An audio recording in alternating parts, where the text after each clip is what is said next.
Student robotics competitions are adapting and evolving. Next on the K-12 Engineering Education Podcast. I'm Pius Wong in Austin, Texas. The Robotics Education and Competition Foundation, or REC Foundation, is best known for running VEX robotics competitions every year with schools across the country and across the globe. I spoke with the CEO of the REC Foundation, Dan Mantz, about several of their educational programs, including their competitions. Dan explained how they had to adjust to the new realities of today. All right, so Dan Mantz, officially welcome to the K-12 Engineering Education Podcast. I appreciate you taking the time out. And actually, I just wanted to start off just giving you a chance to introduce who you are. I think a lot of teachers know of REC, but maybe not necessarily you. Do you mind introducing who you are, what you do? Sure. First of all, thank you for having us here. Your audience is very similar to what we try to connect to at the REC Foundation. So my name, as you said, is Dan Mantz. I'm the CEO. My background is actually in robotics, industrial robotics. I spent over 20 years at Fanuc Robotics in Michigan, starting as an engineer, eventually becoming a project manager, and then ultimately director of product development, where I ran a team of mechanical, electrical, and application engineers, and we developed industrial robots. And I've always had a passion for robotics. My career brought me to Texas a little over 8 years ago. I first came to Texas to run a company called Rack Solutions, which manufactured data center products. We've all heard about the cloud now, and Rack Solutions was a US-based manufacturer and solutions provider for data center products. And while I was down here, I went full circle in my passion for robotics and started coaching robotics. And in the process of coaching robotics, I had a lot of suggestions to my good friend, Paul Copioli, who was president of VEX Robotics at the time. So Paul asked me to join the board, and I'd been on the board for a half a year or so. And I had some thoughts on how the REC Foundation could make a bigger impact. And so the board voted me as CEO. And it's literally been 4 years and a month ago. So I've been with the REC Foundation for 4 years and a month. We're most known for the competitions that we run, but we also have some very strong education programs too. We're trying to inspire the next generation of STEM professionals. But more than that, we're also trying to make sure that students are prepared for the workforce. And so we're more than just STEM and future engineers and technicians. We also have programs focused on giving all students an opportunity to fill those high-paying STEM jobs that are out there. There's lots of STEM jobs that aren't engineering and science. And the example that I use the most is a robotics operator or a robotics maintenance person in a manufacturing plant, right? They don't necessarily have to have a 4 or even a 2-year degree, but it is a technical job. It's a hands-on job. It's definitely a STEM job.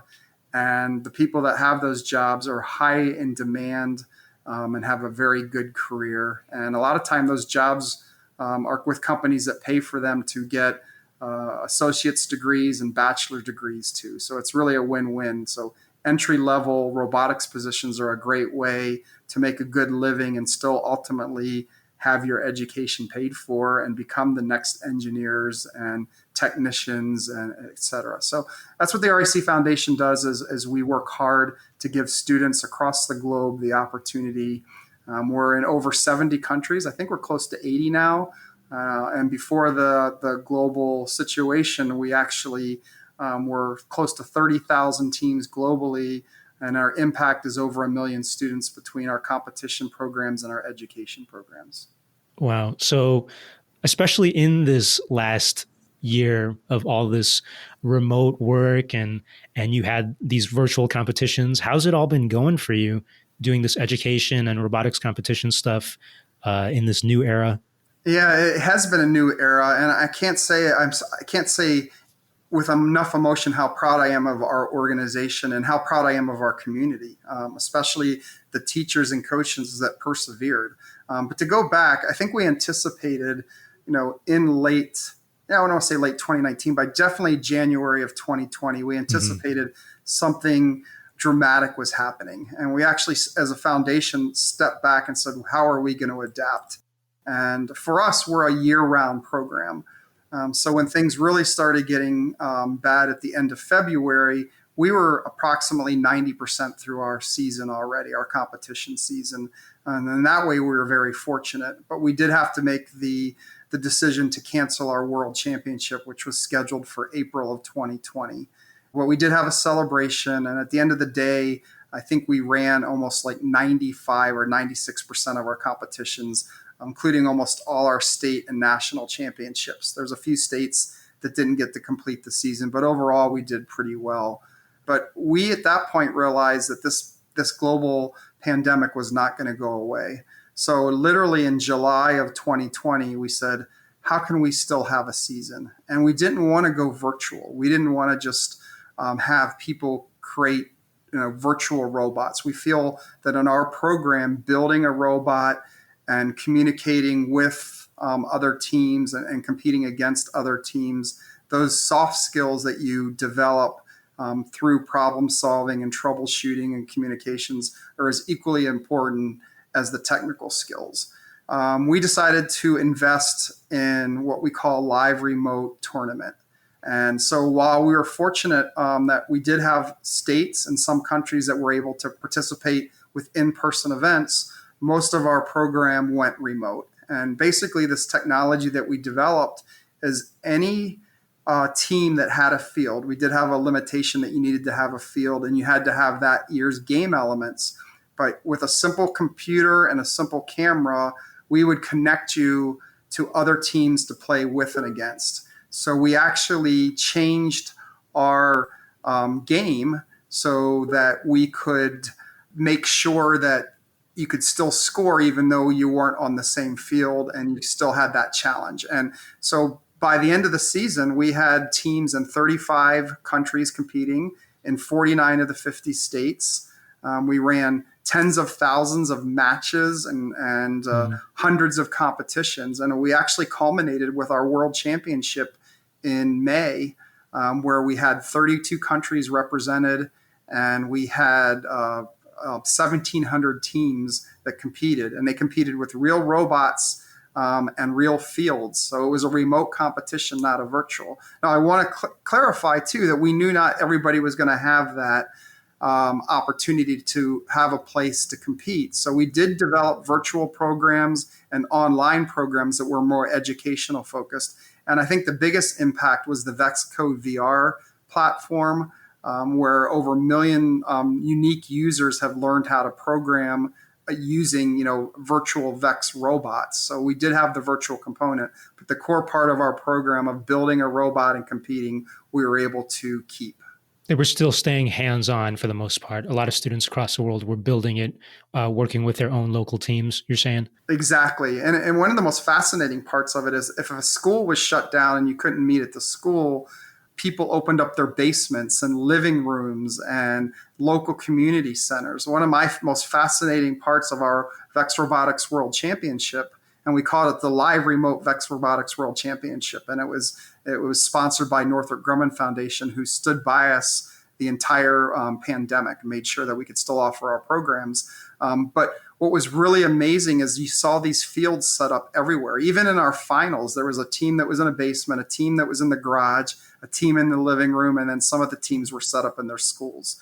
So we really provided a platform for students to stay engaged. And what you said is really important. We believe on hands-on project-based instruction, right? So the students were able to build and compete. We felt that was very, very important. And we've had so many, and I'm not exaggerating, hundreds of letters from educators thanking us because we were the distraction that they needed, because it was still hands-on and they got a chance to build it. It was the highlight of being, kind of shut in a little bit, is that they could still do robots, and the community really responded. And so how did you modify that challenge this year to make it work for your online platform? I'm imagining like Zoom for robots, but how did the competition go? How did you have to modify it? Yeah, so we kept the same field. We kept the same robot rules as far as the size of the robot. We even added online judging. So judging is a part of our program because we feel that students doing a design notebook, which is a core principle of the REC Foundation, is you do a design notebook and presenting that notebook and interviewing. So we did all that, but that was all remote. So we had hundreds of judges across the world that volunteered to judge these students. And that was remotely using Zoom or similar platforms, right? But for the robots side, the biggest challenge was this year's game for high school in particular was a back and forth game, right? So a back and forth game means you have 4 robots fighting for scoring and descoring. And so what we did is we kept the same game elements. We didn't want to change the parts that the students and coaches had already purchased, but we added different aspects like a higher scoring total, an end game where you could multiply your score. And we still made it that you had to collaborate with the team that you were playing, and you had to understand the strategy of the teams you were competing against. Matter of fact, our world champion robots mastered the strategy. They could see within the first 30 seconds what the teams they were competing against were doing, and they had a strategy. So while they had an amazing, outstanding robots, our world championships, did they really won on strategy? So that was important for us to still keep a strategic. So basically, our GDC, which stands for Game Design Committee, worked tireless hours to find a new way to play our game using the same field and game elements, but with a different scoring strategy. Now, we're very fortunate that in our elementary and middle school programs, our VEX IQ programs, the game was kind of already set up that it was really easy to play remotely, right? It was kind of like a tic-tac-toe stacking game. So literally, we just took a third of the components off the field for each team, so that they would have to collaborate to do tic-tac-toe, right? And that worked out really well for our elementary and middle school program. Oh, that's cool. You basically make it harder the older the kids are, right? There's an autonomous component, right? For the oldest kids. Well, one of the things, and I'm super excited that the engineering and the educators listen to this, is the REC Foundation program isn't just the competition. And it was interesting. I've been with the REC Foundation for a year where it really hit me that we hadn't been promoting it. So we actually are 3 competitions in one. So we have our standard competition, which is an elementary, middle school. It's 2 robots working together. They're not competing against each other, but they're working together to accomplish the tasks for a high score. But in our high school and advanced middle school programs, our VRC program, it is a competition where it's 2v2, right? So that's the part that we're known of. But in that competition, we start with a 15-second autonomous. But we also have both in our IQ and VRC programs, we have driver skills and programming skills. So the driver skills is 1 robot on the field to maximize their score. And that's really about your mechanical design, your programming, and your driver skills, right? So it's you against the field. But the most interesting program and the highest growth is our programming skills, where it's the robot, but you don't drive it. So it's 1 robot on the field and you program it to maximize. And if there's one thing that came out of COVID that was actually really, really good, is I think our teams with their extra time really maximized their programming skills. The programming that we saw this year was the better than in the history of the REC Foundation. Oh, wow. So teams really utilized that time that they were, quote, shut in to really work on programming. So our autonomous programming challenges had the highest scores that we ever had, and teams were actually maxing out, and we had to add what's called a stop time. So if you were maxing out, which we'd rarely seen in the history of the REC Foundation, now it was like, did you get your skills done in, 1 minute and 55 seconds or 1 minute 50, right? Instead of just did what was the highest score. So students and educators and parent mentors really adapted to focus. And again, a huge shout out to VEX Robotics for providing these free education programming resources too. It was amazing how they stepped up to give the community free resources to work on programming. Yeah, and just to mention that, I know that REC does work closely with VEX, correct? Like they sponsor a lot of the competitions and they're part of the educational programs. Absolutely. So the Robotics Education and Competition Foundation, we are a separate entity. We are our own 501c3. The nonprofit side. We're a not-for-profit, exactly. But people sometimes think that we're VEX. We're not VEX, but we do collaborate very, very closely. Matter of fact, the game that we design every year is a joint effort between VEX Robotics and the REC Foundation.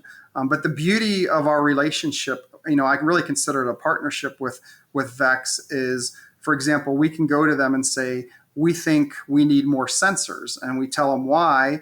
and VEX develops, great sensors for us to use. And then they come to us and they say, what's the needs? What's the trend? And we can say, hey, there's a trend towards workforce development, or there's a trend towards more computer science, and they develop great educational materials. For people out there that don't know who the REC Foundation is and think we're VEX, we're not VEX. VEX is a product company, but they're probably the top product company out there for education, for STEM education. I've been hearing it a lot. I mean, there's lots of robotics companies and platforms, but for sure, VEX, at least here in Texas, I know that they're used a lot. Actually, related to that, I know that you mentioned one of the missions of REC is to provide lots of kids, more kids, hands-on experience. I also understand part of the mission is to increase access, I guess, to that education. How do you make robotics education more accessible, more affordable? Because we know robots take up a lot of space, they cost a lot of money, you need a coach. What have you learned, I guess, as part of REC about how to spread robotics education to all the kids who could benefit from it? Yeah, that's a great question. And there's so many good STEM programs out there and other robotics programs out there, but we do it a little bit different. And I think one way that we do it is we have a kit of parts that we start with. Now, of course, top teams add parts and do things like that. But to level the playing field, we make sure that every team, from your most rural team to your most advanced team, they all start with the same platform, right? And we think that's really, really important to have a level playing field. The other thing that we do is we are very, very student-centered. There's other organizations out there that encourage engineers to help design and build. We actually do the opposite. We want our mentors to facilitate and instruct and mentor, and we want the students to do the work. So we have a very strong student-centered policy. It's actually color-coded. It's like red, yellow, green to say, what level of guidance you should be giving. So if you're doing the work, that's a red. If you're giving straight design, but there's a purpose to it, that's a yellow. When the students are doing the work themselves, the brainstorming, that's a green, right? So we provide that guide to our coaches, mentors, and our students. So we're very student-centered. But because of that, we also need to make sure that the resources are there. So we like to pride ourselves that in our program, teachers can be really, really great coaches. You don't need engineering mentors or computer science mentors. They're welcome, and we have a lot of them, but we also want to make sure that school teachers can do it. So therefore, we provide lots and lots of resources for free online. So one of my favorite resources is the knowledge base. So in the knowledge base, the one I always show everybody if I give a presentation is gears, right? We literally show using the VEX parts, different gear ratios and how certain configurations are for speed and some are for torque and power and stuff like that. And we have STEM labs and knowledge base articles on different types of chassis of robots, right? And different lifting mechanisms and stuff like that. So all those resources are available either with our knowledge base or our free STEM labs, which actually provide lessons on how to build these robots so that teachers are comfortable teaching robotics. There's other organizations out there that the teachers are like, this is too complicated. So we, with the standard base product line for everybody, that levels the playing field from a cost basis. And then we provide the free educator resources. And then we also have something unique too, where the REC Foundation, pre-COVID, we were running 3,000 competitions a year. Well, it's impossible for my staff of 50 full-time employees and 30 part-time employees to run 3,000 competitions. So we have a huge network of event partners that actually run the competitions on our behalf. So we're kind of like overseeing it. Think of the Little League model, right? Where you have Little League in the US, but there's Little League teams that have their own coaches. Very community-based. It's community-based or school-based. And the thing is, the event partners keep the revenue from running their events. So this model works really, really well. The average price for a team to compete in an event is only $55 across the U.S., and that's actually skewed a little bit by some higher cost states. But the event partners keep the revenue, and because the model to compete the pricing model is so low, teams in our program compete an average of over 4 times. It's not just one competition and you're done. There's an incentive. We have teams that compete as many as 12 times in a season. And that's part of our philosophy. We strongly believe in the engineering design process. We actually encourage teams to try things and fail. So that model of having event partners run the competitions and keep the revenue and do the judging allows us to have more competitions. Any of your audience can go to roboticseducation.org and see all the events across the US. And those students now can build robots. They think they have a great robot, right? And they show up and there's somebody better that inspires them to go back to the design notebook, see what they've learned and innovate. That's what we like about our program, is it really shows innovation. And then our community perseveres, right? Through this pandemic, they found ways to still meet, to still learn programming, and a way to compete. So it's a very, the model is much different than other programs out there, because we try to keep the entry level, not just from a cost perspective, even though the affordability of our program is very, very low, but also from the accessibility. As a matter of fact, I actually stress the accessibility more than even the affordability, that teachers and parents can actually be coaches in our program. So if any teacher, doesn't have to be, an engineering teacher, but an English teacher, an art teacher, if any educator or parent can do this and they're thinking about it, can they see competitions now online in this age of COVID, or can they see somewhere to experience what it's like? Absolutely. So last year we recorded 100% of our matches. So of course last year, was LRT, our live remote tournament. All those matches were recorded. So if they go to our YouTube channel, they can find matches. And of course, there's lots of video from previous VEX Robotics World Championships up there, the in-person events. So you can go to our YouTube channel. Again, you can go to roboticseducation.org and navigate our site.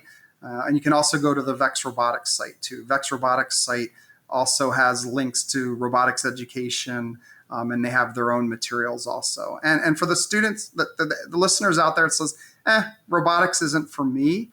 That's one of the things we realized too, is that while robotics, our program and the other robotics programs out there reach, a decent percentage of students, there are students and parents that aren't interested in this. So the Robotics Education and Competition Foundation, we launched a drones program a couple of years ago, another option for students. So we have drones programs, and that they can look those up. And we also have a new manufacturing program where students build an actual 5-axis robot, like an industrial robot, and they build conveyor systems, and the challenges progress. It's a combination of 12 steps. And think of about it like an Amazon or a Walmart distribution center. You're basically start by handling one package, and by the end, you're sorting packages and you're trying to maximize your throughput.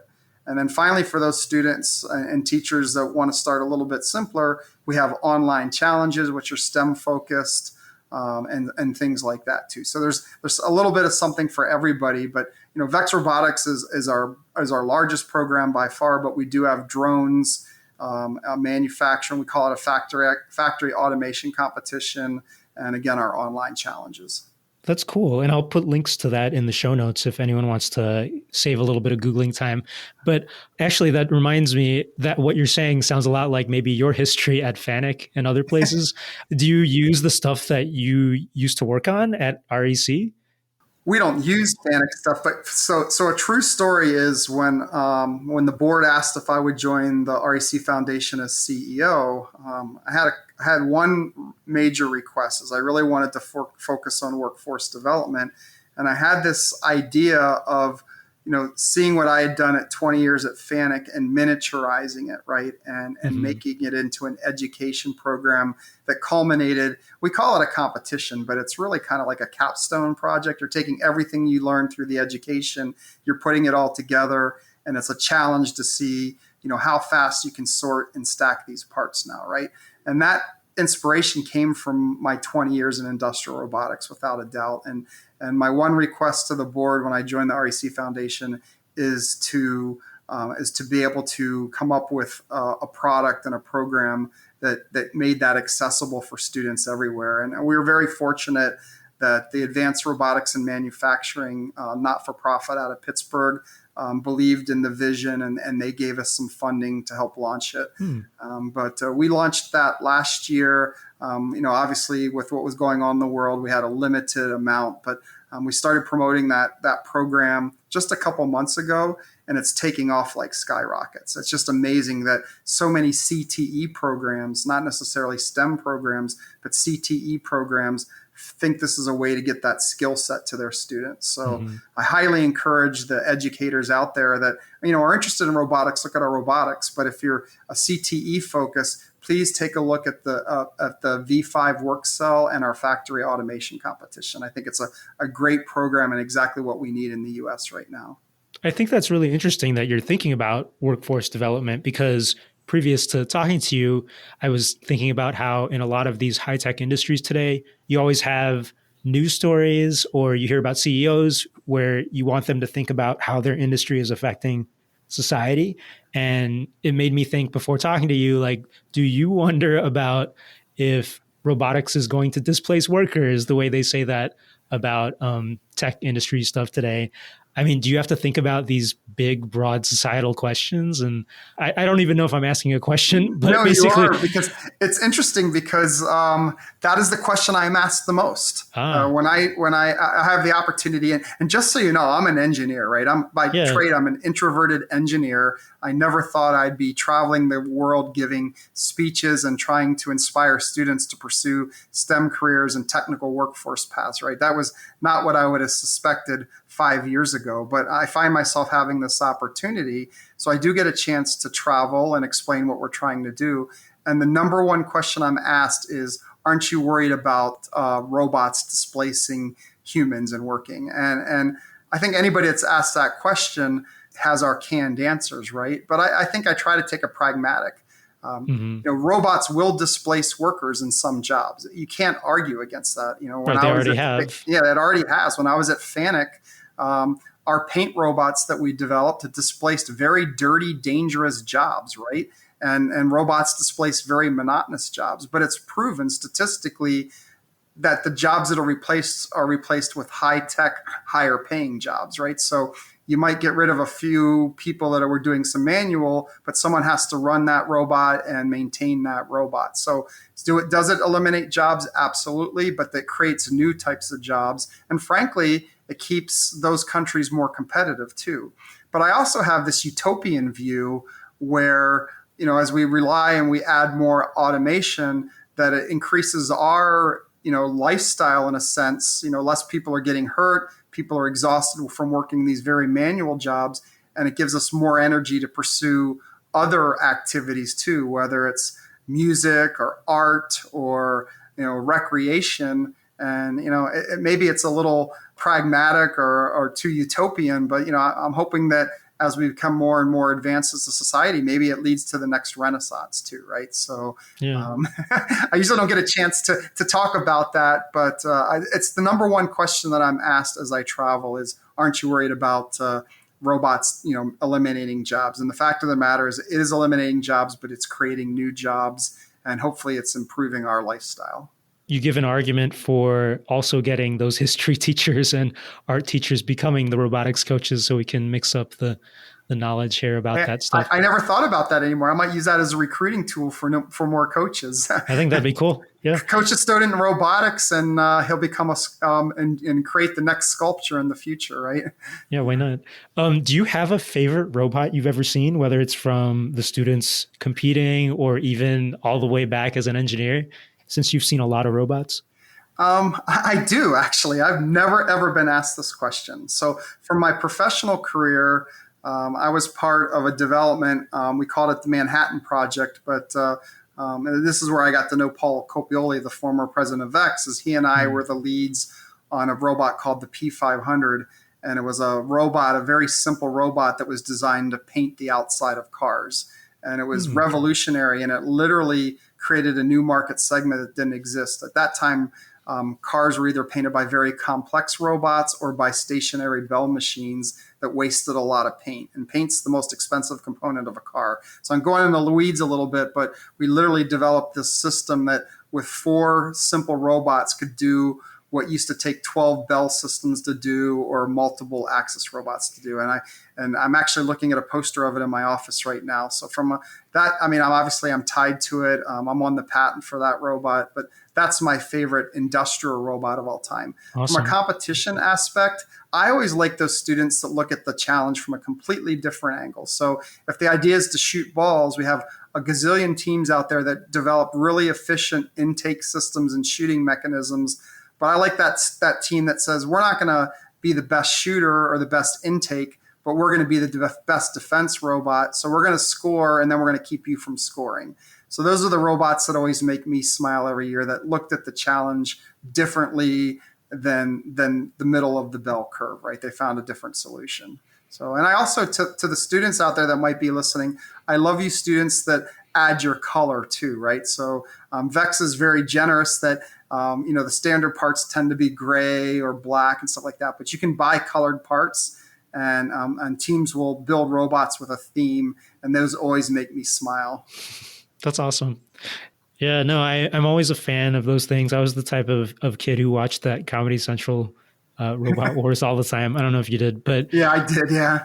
So I'm a fan of looking at robots. I actually have an old coworker, I think, who worked with your favorite paint robot in South Texas. She helped program them and helped paint cars, I think.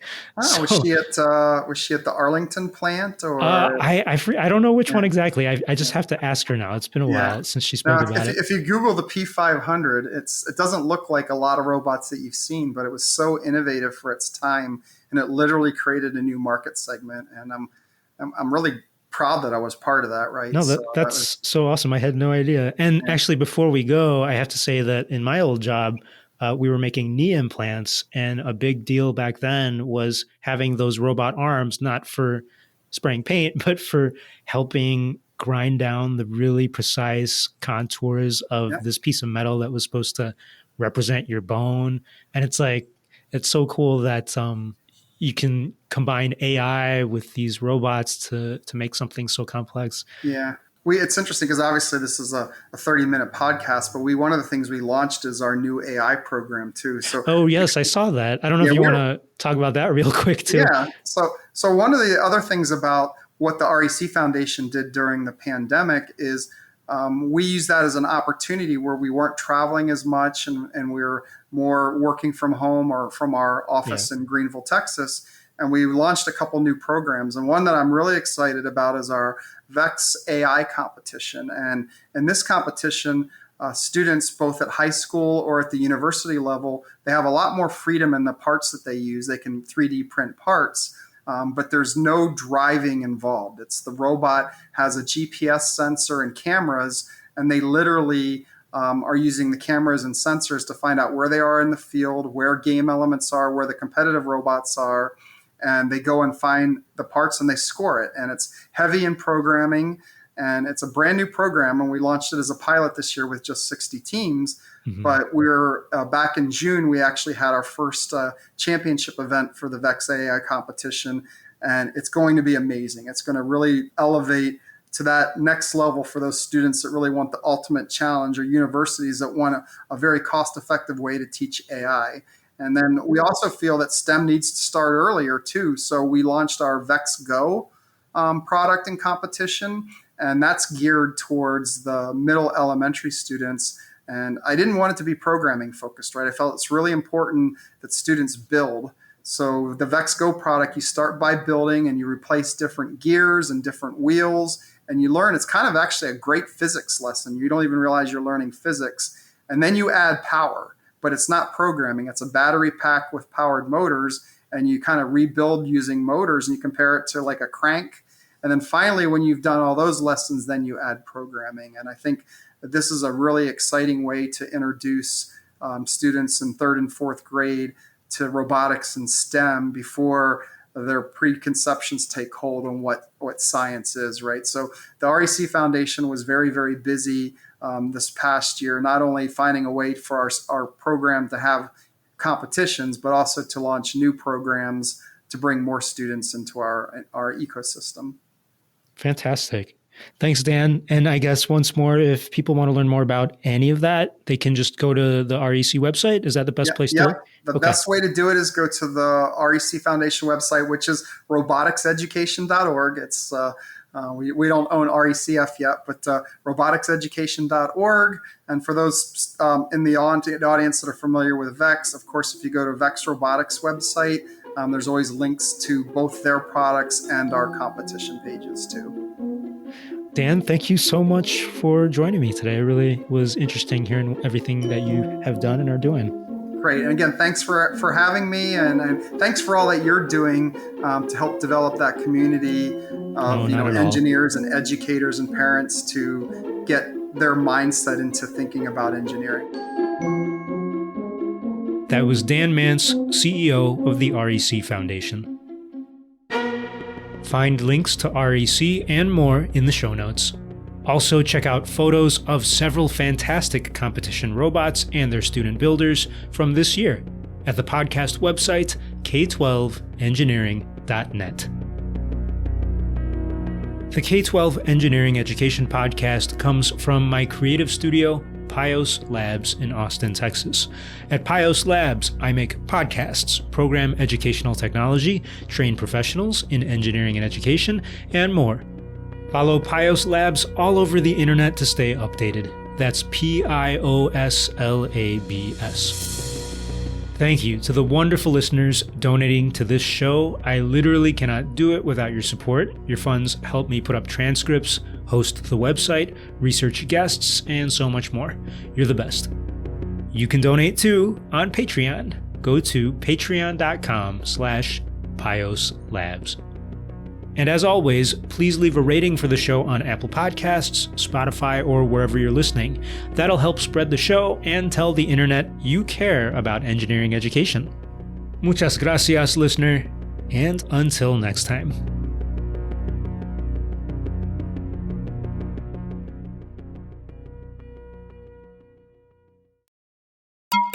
Hey, it's Pius.